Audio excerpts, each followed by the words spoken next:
সর্প সচেতনতা শিবির আয়োজন শহরে। আজ 16 জুলাই, আজ আন্তর্জাতিক সর্প দিবস। আন্তর্জাতিক সর্প দিবস উপলক্ষে দক্ষিণ Dinajpur snake and animals protection সমিতি দক্ষিণ দিনাজপুর জেলার খাদিমপুর উচ্চ বিদ্যালয়ে এক সর্প সচেতনতা শিবির করল। উল্লেখ্য, স্কুল ছাত্রীদের মধ্যে সর্প সচেতনতা গড়ে তোলা।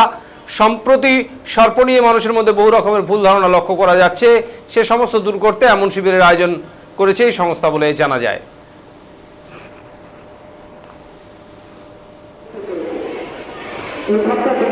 আমি বাংলাদেশ টিমের প্রত্যেক করছি বড় রাস্তায় নিয়েছি বা আপনারা এগুলো করেছেন। আমি সবার থেকে বলছি বাংলাদেশের পেলাম আমার সঙ্গী হয় ওই হাইস্কুলে ব্লক করে আমি কাজ করছে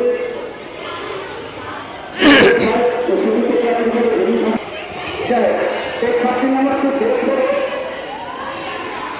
ইংলিশে ইন্ডিয়ান চালু করলাম এই দেশের সম্পর্কে আমার খুব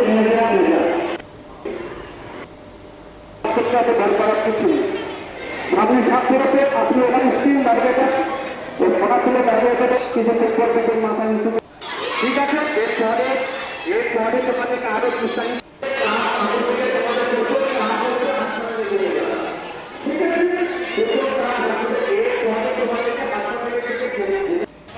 আজকে দেখলাম যে খাদিমপুর গার্লস স্কুলে আপনাদের একটা অনুষ্ঠান, বিষয়টা কি অনুষ্ঠান ছিল আজকে? আজ আন্তর্জাতিক বিশ্ব সর্প দিবস।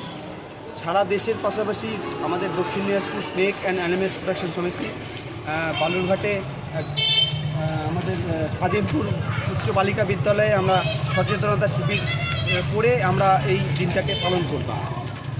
হঠাৎ এরকম কেন আপনার চিন্তাভাবনা এলো যে স্কুলে এসে প্রোগ্রাম করবেন?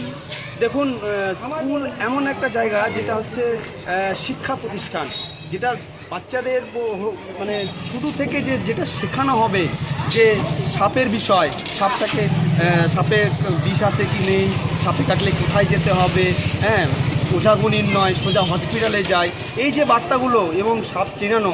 মানুষ এখন সাপ চিনতেই পারে না, চেনেই না।